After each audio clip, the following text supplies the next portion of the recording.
Project before the arrival of European colonizers from France and England, North America was home to a vast and diverse array of indigenous peoples.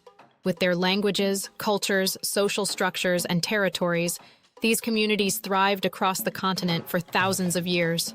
Their histories, ways of life, and interactions with the land are vital to the human story and continue to influence North American culture today. This blog explores who these indigenous peoples were, how they organized their territories, their social and legal systems, their lifestyles, diets, reactions to Europeans, and their rich cultural diversity. Who were the indigenous peoples of North America? Long before European ships arrived, North America was inhabited by hundreds of indigenous nations, tribes, and language groups. These people include well-known groups such as the Iroquois Confederacy, the Anishinaabe, Ojibwe, the Cherokee, the Lakota Sioux, the Apache, the Navajo, the Haudenosaunee, and many others.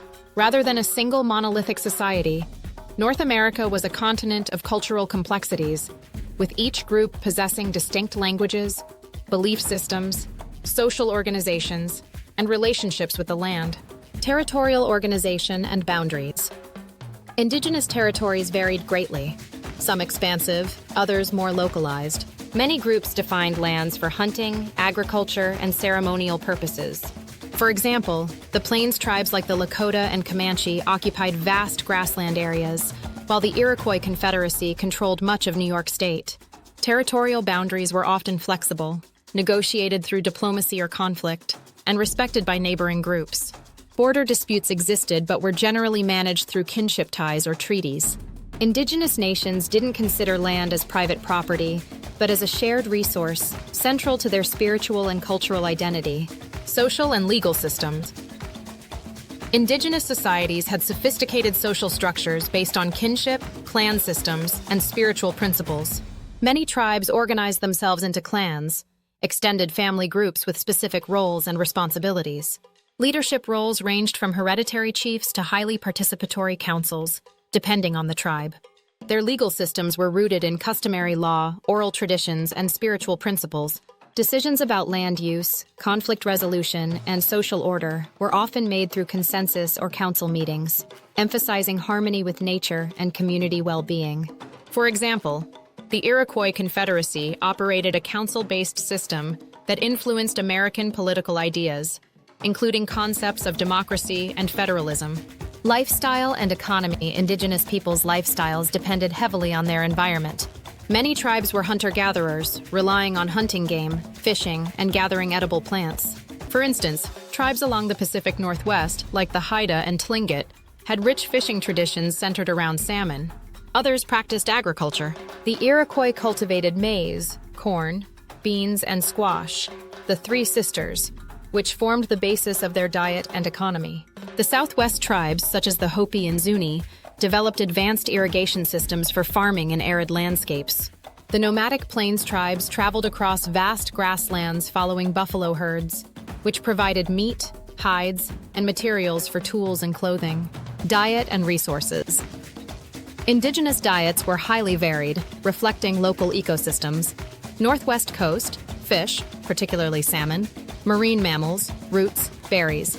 Great Plains, buffalo, deer, small game, wild plants. Southwest, corn, beans, squash, desert plants. Eastern woodlands, fish, nuts, berries, cultivated crops. Their economies also included trade.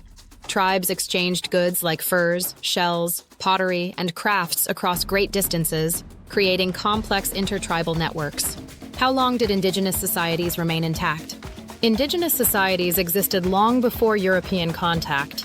Some estimates suggest human habitation in North America for at least 15,000 years, possibly much longer.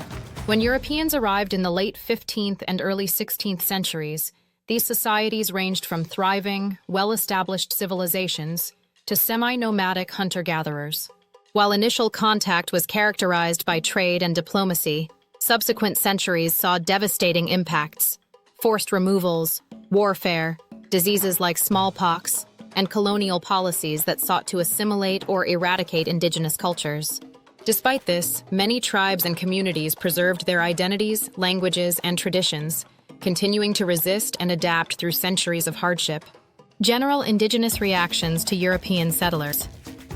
The reactions of indigenous peoples to European settlers in North America were complex, varied, and often deeply rooted in their profound connection to their lands, cultures, and ways of life. Initially, many tribes approached the newcomers curiously, engaging in trade, alliances, and diplomatic negotiations, hoping to coexist peacefully. Some groups saw Europeans as potential partners, offering resources or knowledge, while others recognized the threat of expansion and prepared to defend their territories. Resistance to the formation of the United States. Indigenous peoples' reaction to the formation of the United States was one of strong resistance, profound frustration, and resilient opposition, as their sovereignty and lands were increasingly encroached upon and undermined.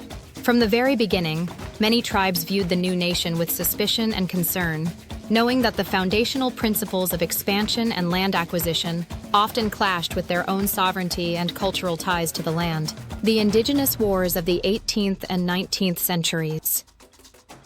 Throughout the 18th and 19th centuries, Indigenous nations fought fiercely to defend their territories through armed resistance, diplomacy, and strategic alliances. Leaders like Tecumseh, Sitting Bull, and Geronimo emerged as symbols of Indigenous resistance, refusing to accept the loss of their lands and cultures. U.S. policies, such as forced removals, including the infamous Trail of Tears, and treaties that were often broken or manipulated, further deepened their struggle for sovereignty, resilience, and persistence in resisting colonization. Despite immense pressure, many indigenous communities persisted in resisting colonization and U.S. government policies aimed at assimilation, such as the boarding school system designed to erase indigenous languages and traditions. Their reactions were rooted in a deep desire to preserve their identities, maintain their lands, and uphold their nation's sovereignty, even as the relentless expansion of the United States sought to diminish their independence. These indigenous responses, spanning peaceful protest, negotiations, and armed conflict, reflect their resilience and refusal to be erased from their histories. The devastating consequences of North American colonization. The devastating consequences of North American colonization. Despite these efforts, the arrival of Europeans brought devastating consequences that drastically altered indigenous societies. Encounters with armed conflict, such as the Pequot War and King Philip's War, resulted in significant loss of life and land. The most tragic consequence was the rapid spread of new diseases, smallpox, measles, influenza, that decimated populations, often wiping out entire communities before confrontations even occurred. As settlers pushed westward, many tribes faced forced removals from their ancestral lands through treaties or military conquest, losing their territories and sovereignty. The struggle to preserve indigenous cultures in North America. The impact of colonization also included cultural erasure, disruption of languages, spiritual practices, and social structures, often enforced through policies like forced assimilation and residential schools aimed at eradicating indigenous identities.